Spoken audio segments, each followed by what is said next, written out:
ए भोले बाबा मंदिर छोड़ी गईला कवन देश में, धरी लेला रूपबा बांदर के भेष में।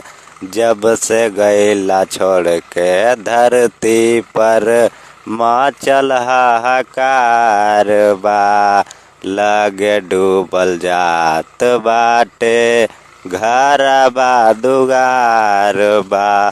ए भोले बाबा मंदिर छोड़ी गईला कवन देश में, धरी लेला रूपबा बांदर के भेष में।